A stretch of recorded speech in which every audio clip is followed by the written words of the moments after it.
Professor Morandi, em que ponto estamos agora?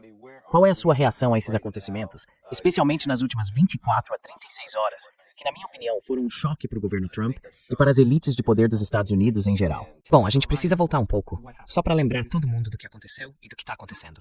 Havia um genocídio acontecendo em Gaza e o Irã apoia o povo palestino. É o único país que os apoia como Estado, como governo. Fora isso, o mundo inteiro agora apoia o povo palestino. Todo mundo acordou para a verdade, no Ocidente e até na Índia. Lá também o clima está mudando, se afastando desse regime genocida e ilegítimo. Os Estados Unidos querem, e sempre quiseram, ajudar o regime israelense a controlar a região. A gente viu isso na entrevista do embaixador americano com o Tucker Carlson, quando ele disse que, se Israel tomar toda a região, tudo bem para os Estados Unidos. Então estamos diante de um regime expansionista, genocida, etnossupremacista, que se vê como uma raça superior, um povo escolhido, e considera todos os outros inferiores. E os Estados Unidos, o Ocidente e os europeus apoiam totalmente isso. Os australianos, a Nova Zelândia e por aí vai. Aí avançamos no tempo, e temos uma guerra de 12 dias, em que os Estados Unidos, sob Trump, e o regime israelense, conspiram e realizam uma agressão contra o Irã, uma guerra de agressão. O Ocidente coletivo apoia isso. O chanceler alemão disse, o regime israelense faz o trabalho sujo por nós. Eles condenam o Irã, os europeus. Os israelenses e os americanos começaram a guerra, e mesmo assim condenam o Irã por causa dela. Mas o Irã não reage contra essas ditaduras árabes. Só uma vez contra o Catar, porque o Catar era simbólico do CENTCOM, é onde fica o CENTCOM. Então, depois que os americanos bombardearam o Irã bombardeou a base americana no Catar. Essas ditaduras árabes têm sido cúmplices em conspirações contra o Irã há décadas. Quer dizer, em 1980, quando o Ocidente incentivou Saddam Hussein a invadir o Irã, e deu a ele armas químicas, essas ditaduras familiares do Golfo Pérsico financiaram Saddam Hussein. E, ironicamente, quando os americanos quiseram invadir o Iraque, todos eles ajudaram os americanos na invasão. Eles receberam forças dos Estados Unidos, enquanto os iranianos, que odiavam Saddam Hussein, se opuseram à invasão e a condenaram. E o Hezbollah também. Depois, esses regimes, após a Primavera Árabe, trabalharam com a CIA para derrubar os únicos governos que eram contrários ao Ocidente, a Líbia e a Síria. No Golfo Pérsico, não houve Primavera Árabe. Eles gastaram dinheiro para destruir a Síria e a Líbia, dois países que criticavam duramente o Império Ocidental. E claro, a Al-Qaeda foi usada nos dois, primeiro na Líbia, depois na Síria. A mesma Al-Qaeda que uma década antes nos disseram ter sido responsável pelo 11 de setembro. Então a guerra de 12 dias era para ter acabado em 1 ou 2 dias, e o Irã deveria ter colapsado.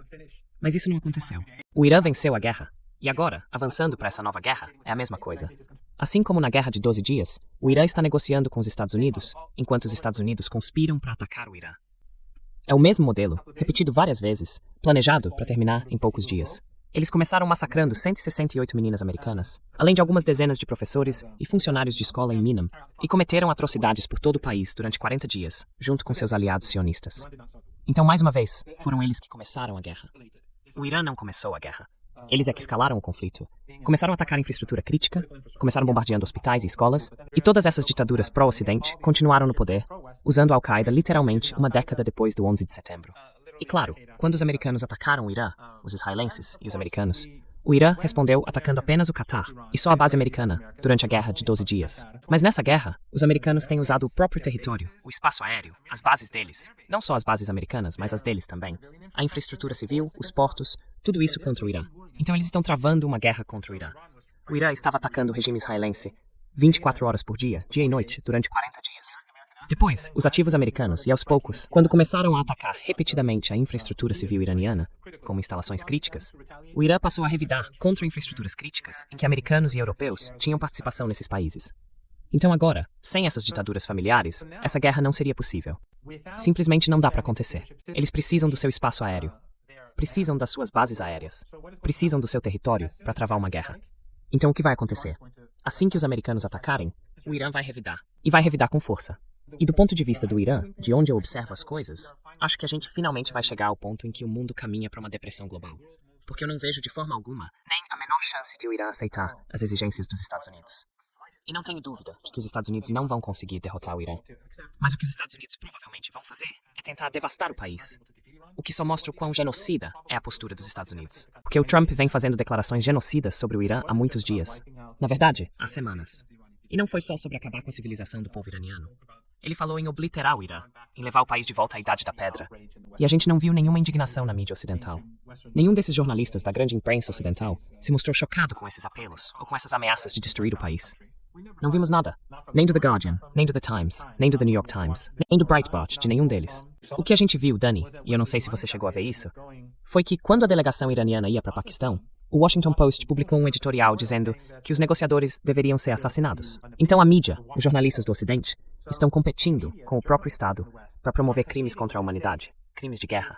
Assim como no Líbano, você vê jornalistas ocidentais em Beirute que são um bando de criminosos. Eles falam em redutos do Hezbollah, em bases do Hezbollah, quando todo mundo sabe que estão bombardeando cidades. Agora mesmo, enquanto a gente fala, eles estão destruindo vilarejos no sul e nas áreas que ocuparam. Então são só casas de pessoas. Eles estão destruindo tudo para fazer parecer com Gaza. É esse o nível de monstruosidade deles. E é esse também o nível de monstruosidade dos jornalistas ocidentais em Beirute. Falei com 2 deles. Eles me procuraram para pedir, sei lá, uma opinião, tipo 1 ou 2 frases, não exatamente um trecho para TV, talvez algo escrito. Pode até ter sido para um trecho, não sei. Mas de qualquer forma, eu disse para os 2, por que vocês escrevem redutos? Por que escrevem alvos do Hezbollah? Os 2, separadamente, responderam mais ou menos a mesma coisa, que não eram eles, era o editor. Eu disse para os 2, vocês são cúmplices. Falei para os 2, vocês são cúmplices. O nome de vocês está lá. Então vocês são criminosos de guerra, assim como os editores de vocês, os donos dos veículos de imprensa e o Netanyahu. Não existe realmente diferença entre nenhum de vocês, porque todos fazem parte do mesmo aparato que permite que esses crimes aconteçam. O Washington Post chegou a pedir o assassinato dos negociadores, enquanto eles ainda estavam no Paquistão. E no voo de volta para o Irã, todos nós sentimos que havia uma grande chance de o avião ser abatido. Então, estamos onde estamos agora. E não está claro o que vai acontecer. Eu não sei qual vai ser a decisão do Irã sobre enviar uma equipe de negociação, mas acho que as chances de uma grande guerra são altas. E se isso acontecer, a infraestrutura do Golfo Pérsico vai ser destruída. Estamos entrando na estação quente. Ou seja, as pessoas vão ter que evacuar todos esses países, os Emirados, o Kuwait, o Catar, o Bahrein e boa parte da Arábia Saudita, porque eles não vão mais ter refúgio. Se eles começarem a atacar nossa infraestrutura crítica, como usinas de energia, o Irã não vai ter outra escolha a não ser retaliar, porque esses países fazem parte da guerra. E os Estados Unidos usam esses países. Então, o Irã vai destruir as usinas elétricas deles. O que é muito mais fácil para os iranianos, porque as usinas do Irã estão espalhadas por todo o país. As deles são poucas e grandes, e quando forem destruídas, a região do Golfo Pérsico vai ficar muito quente e muito úmida. Daqui a mais ou menos um mês, o calor e a umidade já vão estar intensos, então não vai ser um lugar onde as pessoas consigam viver. Esses países vão entrar em colapso. Eu acho que petróleo, gás, petroquímica, hélio, tudo isso, a gente devia simplesmente esquecer que existe nessa parte do mundo pelos próximos anos. E a economia mundial vai desabar. Essa é uma visão bem sombria que você descreve, mas é a realidade que temos agora, professor Morandi. Mas nós já estivemos em guerra. Quero dizer, os Estados Unidos e o Irã já estiveram em guerra, e vimos a resposta do Irã. Foi uma resposta contida, mas foi dura, e tinha uma escada clara de escalada. Então, o que o senhor está dizendo é que as pessoas não deveriam mais duvidar das suas previsões diante de tudo o que aconteceu.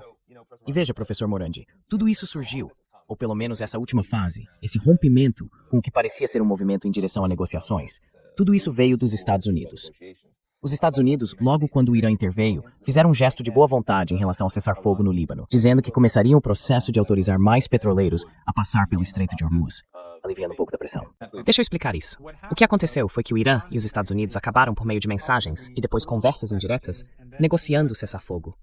Eles não chegaram a negociar cara a cara. A única vez em que o Irã e os Estados Unidos realmente negociaram foi no dia em que o Dr. Khalibaf, presidente do parlamento, se encontrou com Vance.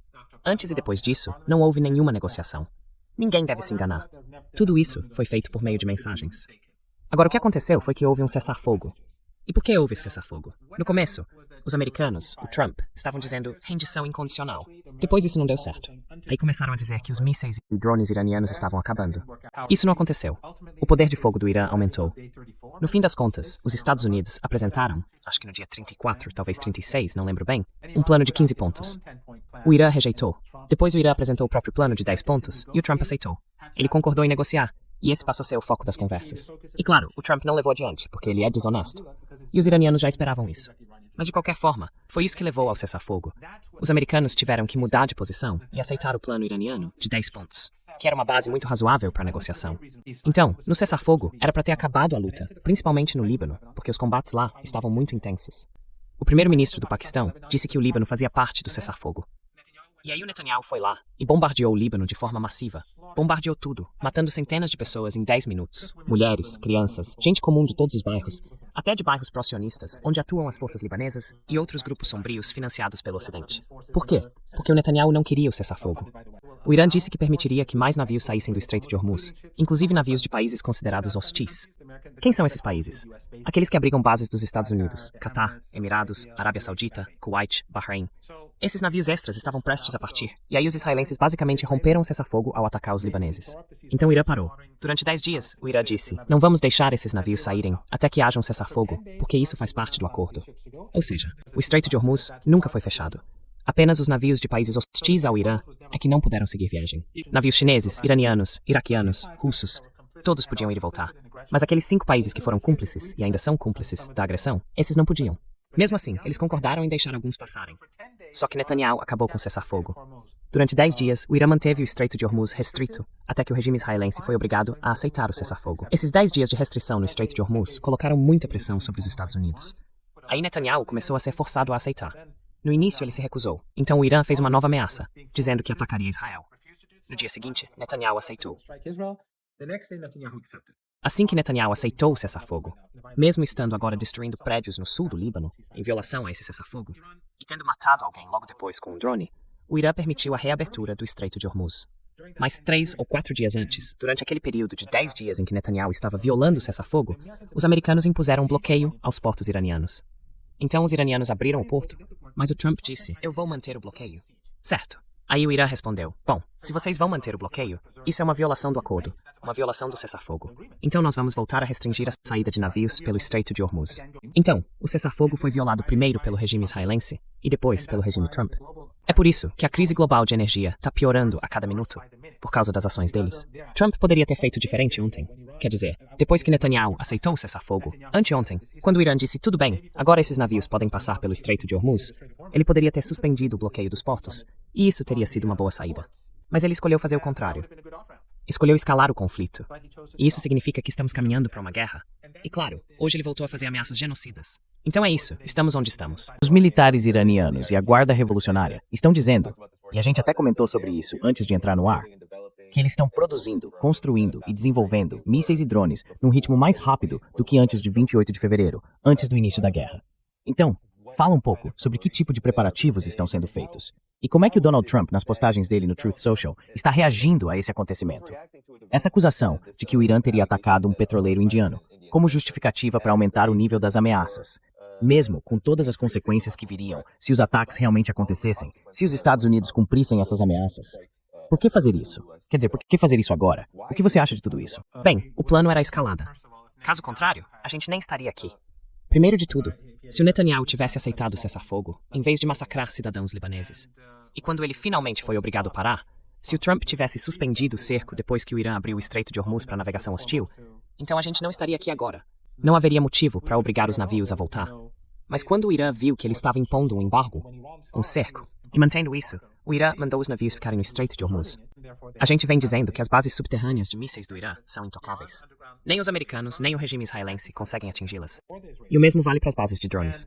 E as fábricas do Irã, que produzem armas importantes, também ficam todas no subsolo. As imagens que eu publiquei são de uma base subterrânea, e nelas dá para ver também o local onde eles montam mísseis. O Irã não tem falta de mísseis, nem de drones. E o motivo, como a gente já falou várias vezes, é que o Irã vem se preparando para uma guerra contra os americanos desde o 11 de setembro, desde que os Estados Unidos invadiram o Iraque e o Afeganistão. Lembra do que Wesley Clark disse? O Wesley Clark contou que um general disse a ele que iam tomar 7 países em 5 anos. E muita gente ajudou os americanos e os israelenses a fazer isso.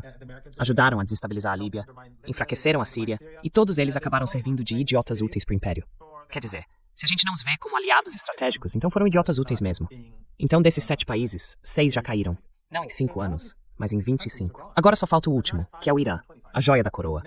Mas o Irã vem se preparando desde aquela época, e até antes, mas principalmente desde então, porque as ameaças ficaram mais diretas. Os Estados Unidos cercaram o Irã, tomaram o Iraque e o Afeganistão. Eles tinham bases espalhadas pelo Golfo Pérsico. A Turquia faz parte da OTAN. A República do Azerbaijão é um regime cliente. Então, os iranianos desenvolveram esses sistemas de mísseis, mas também se prepararam para uma guerra terrestre. E assim como os americanos subestimaram as capacidades de mísseis e drones do Irã, vão errar de novo quando lançarem uma ofensiva por terra. Os iranianos, provavelmente, vão deixar que eles tomem um pouco de território, talvez algumas ilhas, e depois vão começar a reagir. E vão continuar atacando, de novo, por dias, semanas, talvez até meses. Aí o Hegseth vai aparecer na TV dizendo que eles estão ficando sem mísseis, sem drones, que está quase acabando, que já terminou.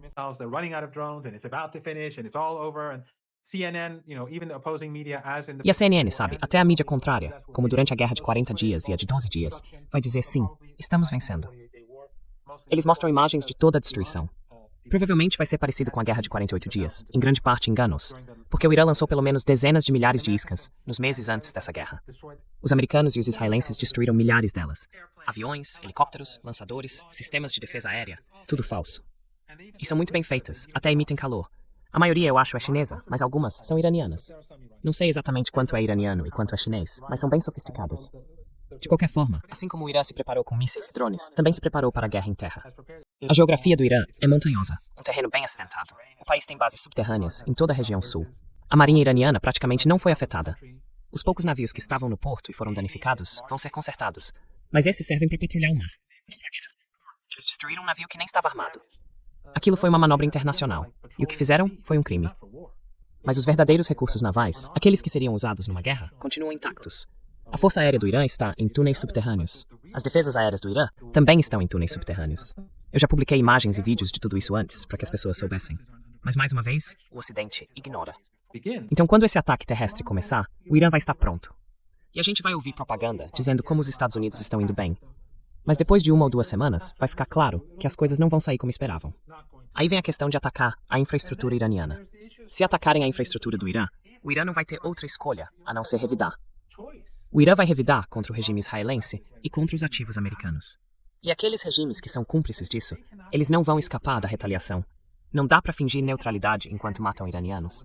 Eles são parceiros plenos nessa história. Parceiros de verdade. E daqui a um mês, como eu já disse, as coisas vão começar a esquentar de verdade na Península Arábica. Então as pessoas vão ter que sair, vão ter que dirigir até o Iraque ou até a Jordânia.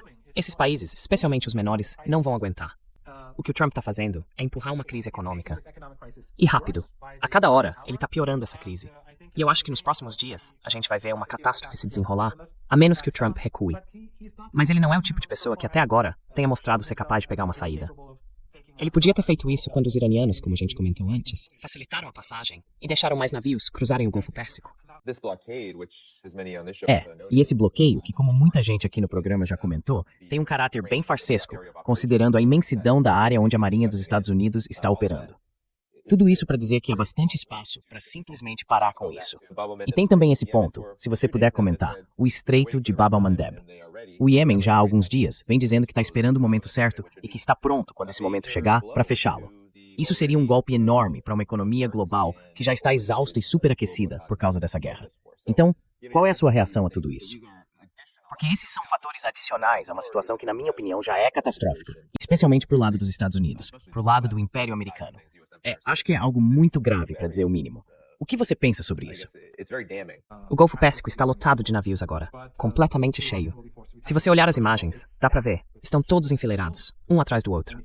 E claro, se a guerra recomeçar e os ataques voltarem contra a infraestrutura, todos esses navios também vão ser destruídos, assim como o resto da infraestrutura, petróleo, gás e tudo mais. É simplesmente uma loucura, sabe? Parece que os Estados Unidos estão sendo comandados por pessoas insanas, que ou estão completamente comprometidas, ou então são aqueles que colocam o sionismo em primeiro lugar e estão no controle total, sem se importar com os Estados Unidos, com a economia global, com a economia da Índia, da Alemanha, da Argentina.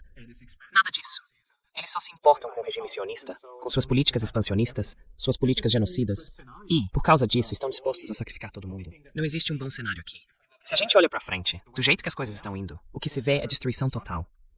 E tudo isso só para ajudar o regime israelense. É tudo sobre o regime israelense. É tudo sobre o sionismo. O colapso da economia global parece estar chegando. E por quê? Por causa de Israel. E professor Marandi, existe, eu diria, uma contradição profunda acontecendo. Pesquisas recentes mostram que só cerca de 20% dos americanos aprovam a forma como Donald Trump lidou com a situação do Irã.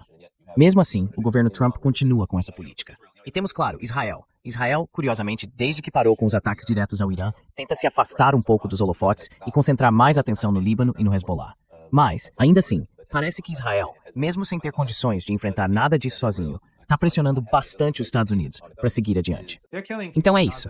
Eles estão matando pessoas em Gaza todos os dias. Estão atirando em crianças. Há poucos dias, uma menina na escola, acho que atiraram nela enquanto ela estava sentada com os colegas de classe. Esse é o regime israelense. E na Cisjordânia, continuam espancando, agredindo e matando palestinos. Quer dizer, não é só no Líbano. No Líbano agora, eles estão destruindo vilarejo atrás de vilarejo. E claro, tivemos aquele massacre que o Irã obrigou eles a parar. Mas o que estão fazendo no Líbano continua. O que estão fazendo em Gaza continua. E o que estão fazendo na Cisjordânia também continua. E tudo isso ainda está acontecendo. Agora a gente está bem na beira de mais uma rodada de, sabe, é tão claramente óbvio que estamos voltando para o mesmo ponto em que estávamos no dia 28 de fevereiro, depois dos primeiros ataques. Estamos voltando às ameaças, que depois viraram ataques, que levaram à resposta do Irã, à sua autodefesa. E isso causou um enorme prejuízo para a região, para os atores regionais envolvidos nisso tudo e para os próprios Estados Unidos. Então, uma repetição disso, eu imagino, teria um efeito acumulado. Você disse que acredita que uma grande depressão está a caminho. Mas como isso se encaixa com uma guerra em andamento? No passado, só teve uma vez, eu acho, em que houve uma depressão de verdade, acontecendo ao mesmo tempo que um grande confronto entre nações, e foi na Segunda Guerra Mundial. Havia uma depressão em curso, e ela ainda não tinha acabado quando a guerra começou. E isso teve um grande impacto no resultado daquela guerra. Então, eu queria saber sua opinião sobre como a entrada de uma crise econômica que ainda está se formando e que pode chegar ao limite se os Estados Unidos voltarem a agir, pode afetar o desfecho disso tudo. Porque depressões econômicas atingem todo mundo. Mas o Irã tem estado numa posição de isolamento, praticamente fora de boa parte da economia global. E teve que até a grande mídia, os institutos de pesquisa, todos eles reconhecem isso. Teve que desenvolver uma economia bastante autossuficiente, talvez preparada para suportar os choques que a economia global enfrenta. Já os Estados Unidos provavelmente não estão nessa posição. Então o que você pensa sobre isso? Olha, não há dúvida de que a guerra causou um grande prejuízo ao Irã. Mas o Irã também é um país enorme, e uma guerra futura traria ainda mais destruição. Só que o impacto sobre a economia global não acontece em questão de segundos, como quando um míssil atinge um prédio e o prédio desaba. O que estamos vendo agora é só a ponta do iceberg. E essa ponta são os aumentos nos custos de energia e nos preços dos alimentos que já aparecem aqui e ali. Em alguns lugares, a situação é ainda pior. Em alguns lugares, a situação não é tão grave, por vários motivos. Por causa das cadeias de suprimento, porque alguns países não têm reservas, e porque cada país tem necessidades diferentes. Mas de qualquer forma, tá piorando.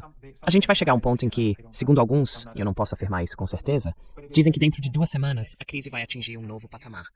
E em cerca de 4 semanas vai se tornar uma crise completa. Então, como eu disse, o que estamos vendo agora é só a ponta do iceberg. Mas quando isso estourar, vai ser como uma bomba atômica. É como se fossem várias bombas atômicas, porque as fábricas vão parar. Um míssil não vai atingir as fábricas, mas elas simplesmente vão deixar de funcionar. As economias vão entrar em colapso. E, de novo, a agricultura vai ser duramente afetada. A gente provavelmente vai ter fome em escala global. Provavelmente, dezenas de milhões de pessoas, talvez mais, vão ter que se deslocar. Quer dizer, imagina se os países começarem a enfrentar crises de alimentos. As pessoas vão se mover e vão tentar ir para os lugares de sempre, para onde costumavam ir. E mesmo esses lugares vão estar à beira do colapso também. Quer dizer, o impacto que o mundo vai sofrer por causa do que o regime israelense e o Trump estão fazendo, então o impacto disso vai ser além de qualquer imaginação. Fome, fábricas fechando, empresas fechando, desemprego no mundo todo. No Ocidente, e na maioria global, as pessoas vão começar a se mover, provavelmente aos milhões. É simplesmente inacreditável. E tudo isso está acontecendo porque um regime genocida está ordenando aos Estados Unidos, forçando os Estados Unidos a iniciar uma guerra. Esse regime genocida, com apoio dos Estados Unidos, lançou uma guerra contra o Irã e perdeu em 12 dias, mesmo tendo feito um ataque relâmpago e contando com total apoio americano. Perdeu essa guerra em 12 dias. Simplesmente não tem capacidade de lutar uma guerra contra o Irã. Então agora os Estados Unidos têm que entrar. Eles lutaram por 40 dias, fracassaram. E agora estão dizendo, não, temos que ir lá e apagar essa civilização, destruir o país, mandá-los de volta à Idade da Pedra. E mais uma vez, em vez de se indignarem, veículos como o Wall Street Journal, o Washington Post, dizem, assassinem os negociadores. É com isso que estamos lidando hoje no Ocidente.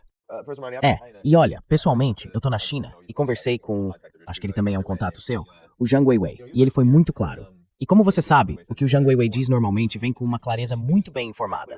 Ele deixou bem claro que se tem falado muito sobre a relação entre a China e o Irã. Recentemente surgiram rumores de que a China teria sido um dos principais atores ao pressionar o Irã a aceitar o cessar-fogo. Ele disse que não acredita que isso tenha acontecido. Na verdade, a posição da China é que, claro, ela não quer ver instabilidade, mas ao mesmo tempo não tem medo das consequências do que está acontecendo e não vai interferir nisso. O que, aliás, é um princípio geral da China em qualquer tipo de conflito ou guerra que aconteça no mundo. Mas com isso, parece que os Estados Unidos também ficaram irritados. Porque o que o Trump sempre fez durante o mandato dele, agora de novo. Ele olhou para a China e para a Rússia e disse, vocês precisam me ajudar a resolver as coisas. Tipo, Rússia, você precisa me ajudar a resolver o conflito na Ucrânia. Que, aliás, os Estados Unidos são a parte principal nisso, o motivo de estar acontecendo.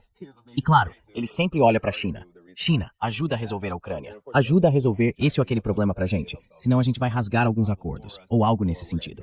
E agora parece que o alvo é, certo, precisamos atacar o Irã, precisamos fazer guerra contra o Irã. E assim, Também vamos revelar qual é o verdadeiro motivo disso tudo. Tentar cortar completamente o mundo multipolar, sendo a China, claro, um dos, se não o mais importante, pilares econômicos desse sistema. Então qual é a sua visão sobre as consequências globais do momento em que a gente está agora, especialmente fora da região? Eu acho que isso vai ser devastador para a economia global, para a maioria das pessoas e para o Ocidente. Ninguém vai escapar dessa catástrofe. Mas eu realmente acredito que isso vai marcar o fim do Império. Na verdade, acho que já estamos num ponto de virada. E os Estados Unidos conseguiram destruir a própria imagem nesses últimos 2 anos e meio, a própria credibilidade. Mostraram-se militarmente incapazes, e o mundo inteiro ficou chocado com o fato de o Irã ter conseguido enfrentar os Estados Unidos desse jeito. Inclusive na China. Muitos dos meus amigos e colegas chineses, e também pessoas que são especialistas na área na China, têm me dito nas últimas semanas que a visão deles sobre Teherã mudou completamente.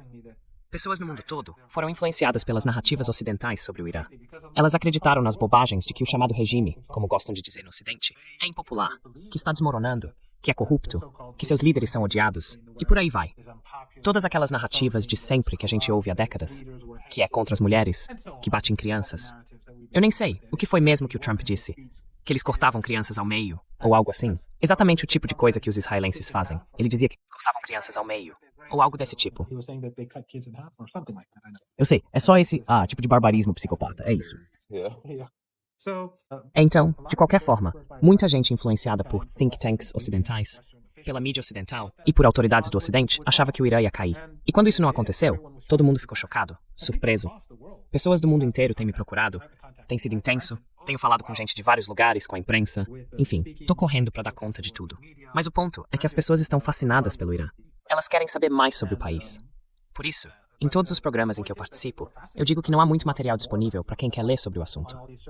Eu disse no seu programa, e em outros também, leiam Going to Tehran, o livro dos Leverets.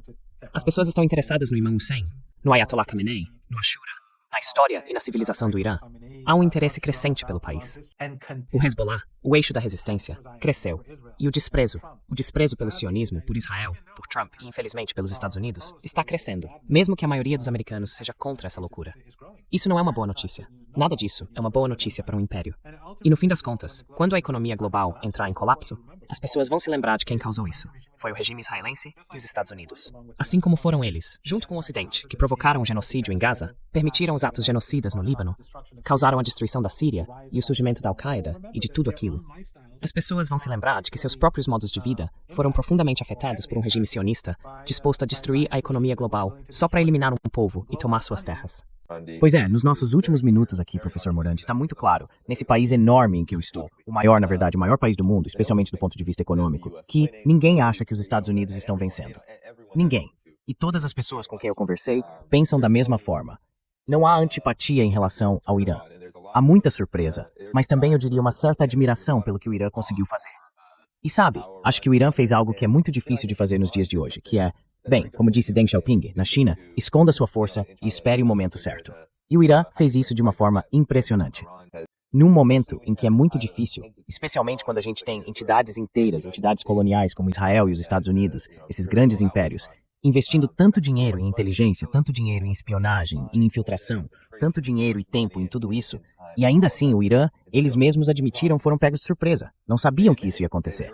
E olha, até o Hezbollah, que está ali do lado de Israel, o que Israel disse quando o Hezbollah entrou na guerra? Ops, ficamos surpresos com a força do ataque. Não fazíamos ideia de que eles tinham esse tipo de artilharia, esse tipo de sistema de mísseis. Nenhuma ideia. E agora sabem. Mas é justamente essa resiliência por trás disso que é o ponto central. A resiliência, do eixo da resistência, eu acho que é a coisa mais extraordinária. Quer dizer, as armas ainda não se comparam às que o Império tem. Mas mesmo que você tenha armas melhores, se não tiver resiliência, resistência, motivação, fé, tudo isso vai te faltar. É isso. E como você disse antes do programa, o mundo vai mudar. Alguma reflexão sobre isso? O mundo vai mudar de forma impressionante. Então, suas palavras finais pra gente encerrar. Olha, eu não sei o que vai acontecer nos próximos dias. Os Estados Unidos podem atacar ainda hoje à noite. É assim que eles costumam agir, como os israelenses. E talvez a gente fique sem energia, ou eu tenha problemas com a internet, ou outras dificuldades. Então o que eu realmente quero que as pessoas lembrem é que todos nós somos responsáveis e que precisamos agir, nos levantar contra esse império do mal e contra o sionismo. Eu acho que, mesmo parecendo muito ruim agora para o mundo, a gente tem que continuar insistindo.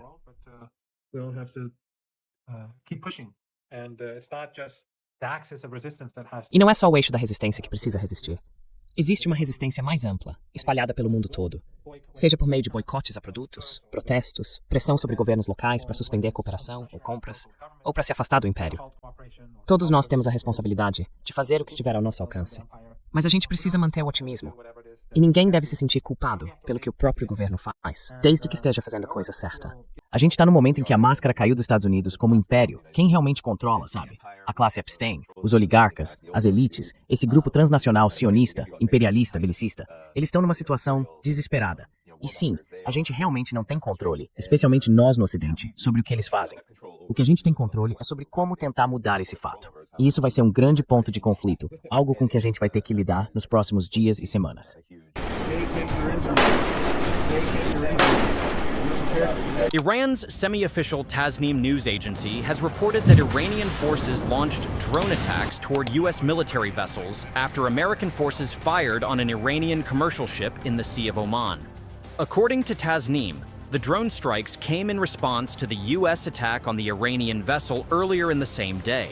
The report did not provide further details about the scale of the strikes or any possible damage. That is a significant claim from a semi-official Iranian outlet, but it has not been independently confirmed by Reuters or AP at the same level, and no matching confirmation has come from the US side. If the account holds, it would mark the first direct Iranian drone engagement against American naval assets during the current maritime standoff. The sequence Tasnim described begins with an American action, not an Iranian one.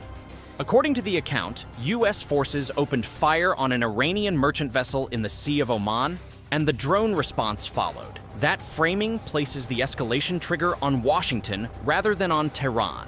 Iranian state-linked media have previously carried claims of this nature during the Hormuz standoff, and the pattern has been that initial Iranian reports sometimes precede wire confirmation by hours or remain unmatched entirely.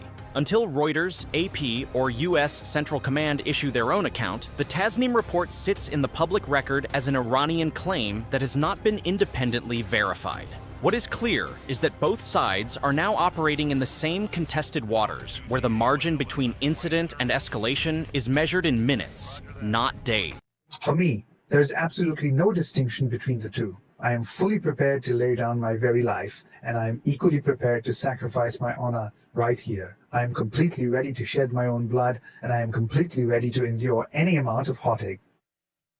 Of paramount importance is the safeguarding of the inherent rights of this great nation, the fundamental rights of our beloved Iran, and ensuring its enduring glory remains intact. Furthermore, it is essential that our people maintain their unwavering faith and offer their heartfelt prayers as we all collectively advance, united under the wise and steadfast leadership of our esteemed Supreme Leader.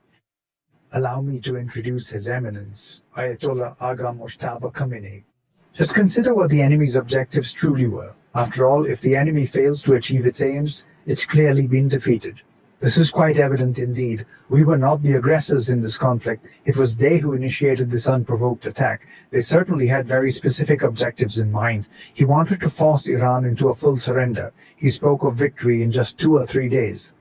How many days have truly gone by since that point? For more than 40 days, we were locked in a bitter fight. And now, for what feels like 10, maybe even 12 days, we've been under a ceasefire.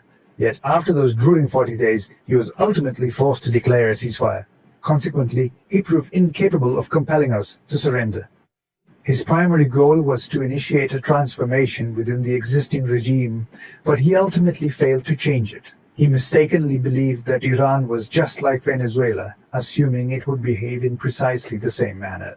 Then 4 days later, he would come and declare, well, we have taken Iran's oil. Anyone who wants some oil can simply come and take it from the Persian Gulf. This was indeed one of his objectives. This was the third objective. He stated quite clearly, from the very first day, I will unequivocally declare my intention to completely dismantle Iran's missile capabilities through the extensive bombing campaigns I personally conduct. However, he soon came to understand that as the days and weeks progressed, our ability to fire, our accuracy, and our overall precision remained entirely untouched and unaffected by his actions. No matter how much he bombarded our positions, he quickly realized he couldn't destroy our offensive capabilities, and we had already made it absolutely clear that such a thing would never come to pass. To be frank, we were quite vulnerable, even during the operation of our missile launchers. However, On this occasion, you clearly observed that within this particular region, our genuine firepower, the sheer breadth and variety of our offensive capabilities, was completely unveiled. In Isfahan, they encountered a truly catastrophic situation, an event far more devastating than the well-known Tabas incident. It was his deliberate and calculated intention to provide substantial support for the counter-revolutionary movement, initiating it from both our western and eastern border regions. He openly confessed, stating quite clearly, "I personally supply weaponry to certain individuals among them, with the explicit purpose of having them launch attacks and engage us directly in those specific areas." However, despite all his meticulous planning and every single effort he made, every attempt ultimately proved to be entirely unsuccessful. He was actively trying to stir up internal unrest, both in the time before the war and after it had begun. This is something that we very clearly observed and took note of. However, he ultimately failed to achieve that specific objective, so he then decided to launch a full-scale ground invasion. He couldn't manage to do so. He came to address the opening of the Strait of Hormuz, intending to seize and fully control this vital area. He invited the entire world to help, but absolutely no one responded to his urgent call. He then invited NATO to intervene, but once again, no one answered him. He tried to carry out this task himself, but still, no one came to his aid. Well, it's abundantly clear then that we are victorious in this scenario. I must emphasize this point right now. If we were to take into consideration we were in negotiations with America, and I'm one of the people involved. So where did all these ultimatums come from? Why did he specify just 2 days? Why did he then say 5 more days? Why didn't he simply say, "I'll strike the infrastructure tomorrow"? I want to state right here now that I truly and deeply admire the profound insight, the unwavering courage, and the fierce, unyielding devotion that comes from the Iranian nation particularly. And let me just make this absolutely clear right here, so that none of us men in particular should feel any offense. The women of this nation, the Iranian women, were far more zealous and courageous than your men. They were out there in the field. I felt a deep sense of shame before them. The day they declared, "We intend to strike vital bridges to hit power plants and other critical centers." I saw that powerful scene, a family, a young woman holding her children's hands. They all came and stood right there on the platform. Everyone went out to help. They formed a strong human chain. This is the true spirit of our nation.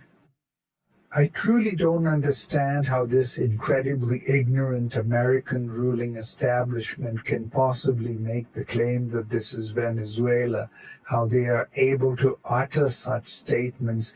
Why can't they simply grasp the true reality of the situation? I made it clear to Vance that the Iranian people are a nation of great culture, a nation that is deeply respectful. They are, in fact, a truly courageous nation. You will not find throughout the history of Iranian civilization that Iranians ever surrendered their independence. This is what has granted us this victory, especially considering these international wars that have taken place throughout all recent centuries. And Iran has, as a matter of fact, recently made it quite clear that we play absolutely no part whatsoever in these global conflicts, if you know what I mean. Just consider in Iran the truly immense number of millions of people who were massacred, brutally slaughtered, and ultimately perished at the hands of these specific individuals, whether it was due to widespread famine or during brutal times of war. It remains a tremendous source of pride here that this resilient nation, our steadfast people, confronted and effectively halted not only the formidable global superpower, but also simultaneously the brutal, bloodthirsty Zionist regime. Together, they completely immobilize them both.